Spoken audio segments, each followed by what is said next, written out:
Hai.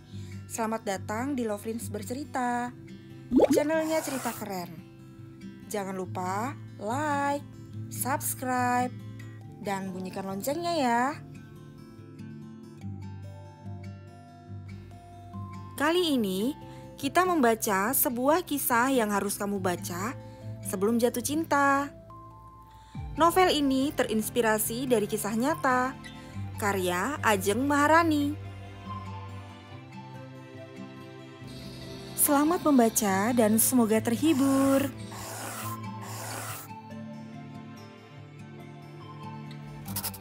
Pilihan itu jatuh pada ia yang merebut ayah dari anak-anakku. Bagian kedua. Episode sebelumnya. Jantit, dasar janda gatal. Dasar tante-tante kurang perhatian. Begitulah makian Hasna lewat pesan WhatsApp yang ditanggapi dengan sabar oleh Artia. Bagaimanakah kisah Artia selanjutnya? Selamat mengikuti.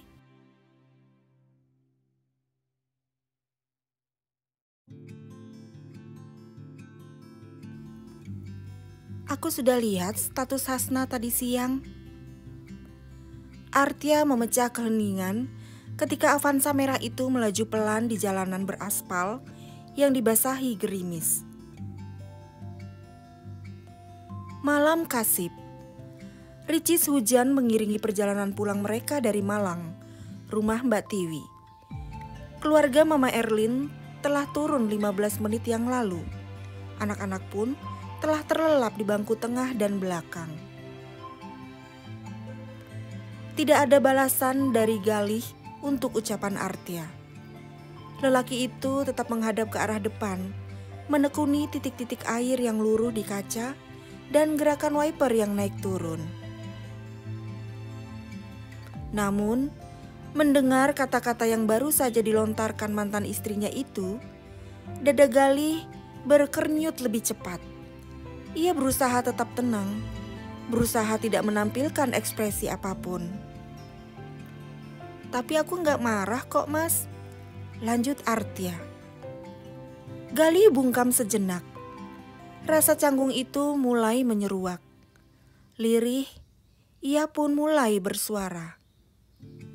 Maaf ya, karena ayah, bunda jadi dihina-hina sama Hasna seperti itu. Ayah minta maaf atas nama Hasna. Mas gak perlu merasa bersalah seperti itu. Aku sudah selesai dengan semuanya. Tapi Hasna tidak. Keduanya terdiam sejenak. Denting lagu Karena Ku Sanggup yang dinyanyikan Agnes Mo dari audio mobil mengalun lirih dan berputar-putar.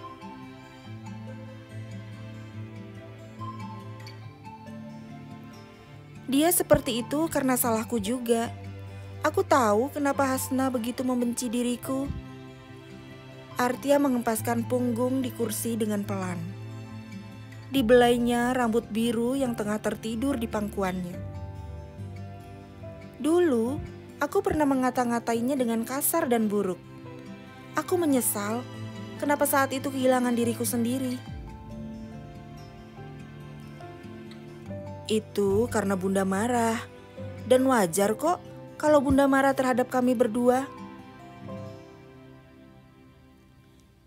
Aku tak ingin selamanya kita terjebak dalam perasaan dan keadaan seperti ini, Mas.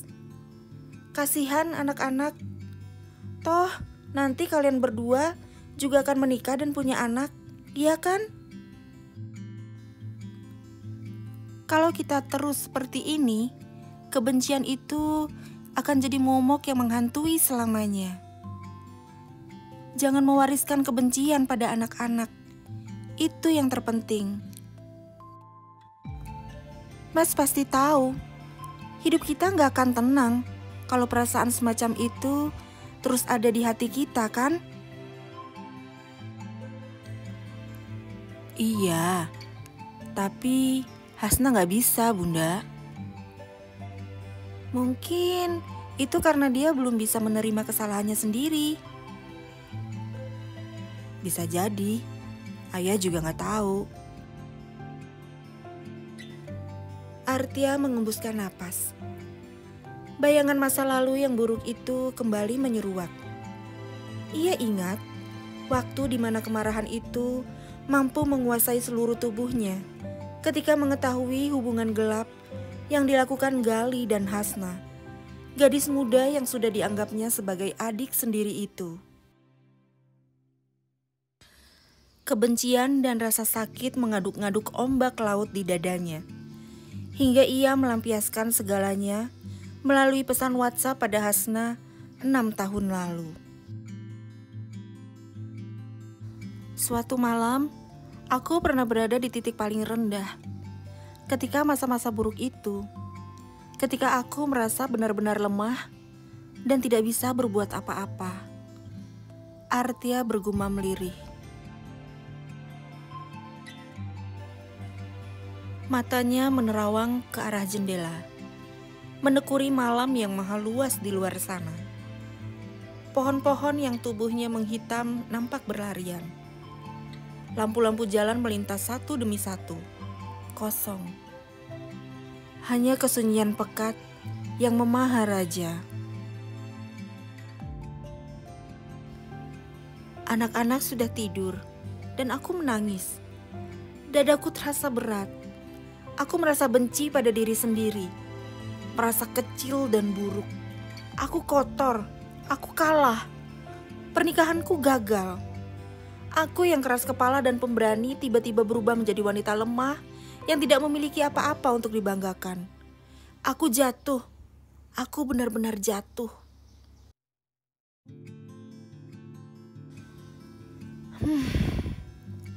Artia menarik napas.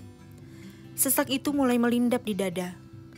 Rasa panas membumbung di kedua matanya. Saat itu aku berujar pada diri sendiri. Kamu hebat kok Artia. Kamu tangguh. Kamu wanita yang menakjubkan. Iya, kamu pernah salah. Iya, kamu pernah gagal. Iya, kamu pernah kalah dan banyak melakukan dosa. Tapi setelah ini, bangkitlah, berdirilah, ubah dirimu. Mintalah ampun atas segala kesalahan-kesalahanmu pada Allah. Memohonlah padanya, memohonlah.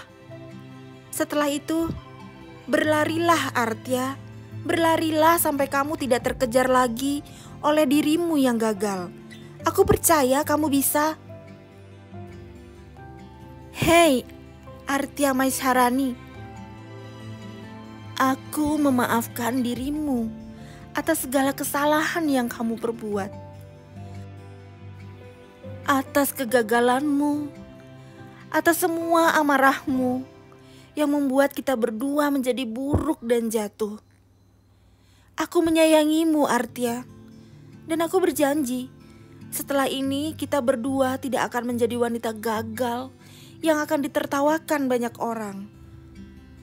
Kata-kata yang dilontarkannya bergetar dan patah-patah. Mata Artia meleleh.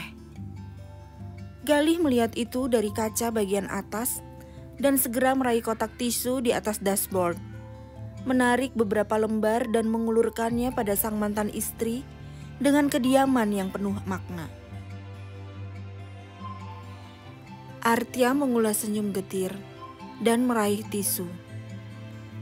Jangan nangis, ayah semakin merasa bersalah, ucap Galih. Enggak kok, ini bukan karena Mas. Ini murni karena kesalahanku sendiri. Dan aku belajar menerimanya. Itulah kenapa aku bisa menghadapi Mas dengan senyuman, tanpa beban, tanpa ada lagi kemarahan seperti tahun-tahun lalu. Dulu, aku dan Mas mengawali hubungan ini sebagai sahabat. Dan berakhir pun akan tetap menjadi sahabat. Galih tersenyum hangat. Dan itu pula lah kenapa aku selalu bilang sama Mas, agar mengajak Hasna ikut berkumpul bersama kita. Setiap anak-anak ingin bertemu ayahnya. Seperti saat Biru ulang tahun kemarin misalnya. Atau saat anak-anak minta berenang bareng. Kita yang telah berumur ini setidaknya harus bisa sama-sama ngayomi, biar kehidupan kita ke depan juga enak. Hasna tidak mau. Ayah sudah mengajaknya berkali-kali. Kadang kalau sudah sangat lelah, ayah juga bilang pada Hasna bahwa dia itu memiliki hubungan dengan seorang berstatus duda.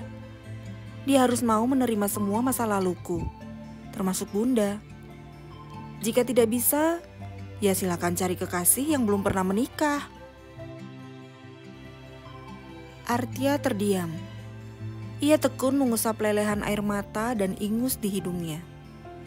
Ditatapnya kegelapan di balik jendela mobil itu dengan lebih lekat.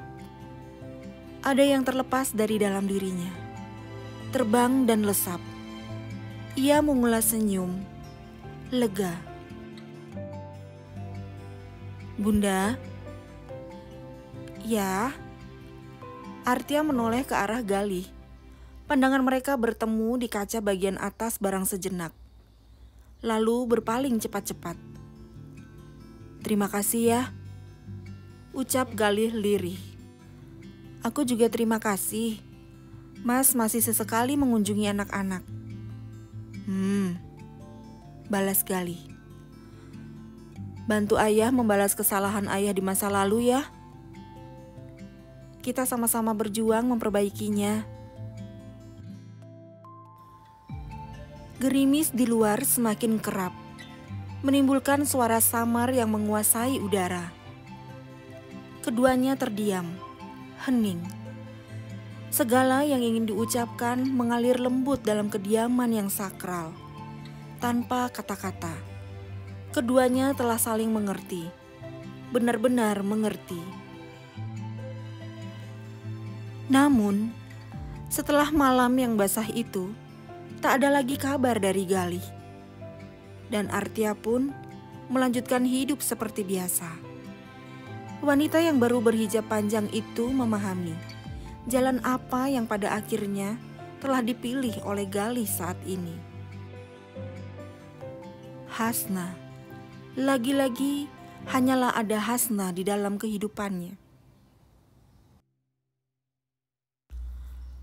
Bagaimana bisa Galih lalai pada janjinya memperbaiki kesalahan lalu pada Artia dan anak-anak? Apakah semua ini gara-gara Hasna, pelakor yang tak punya hati itu? Jangan lewatkan episode selanjutnya. Hanya di Love Friends Bercerita. Terima kasih sudah mendukung channel ini. Jangan lupa like, subscribe, dan bunyikan loncengnya ya. Tinggalkan kritik dan saran agar channel ini jadi tambah maju. Sampai jumpa lagi.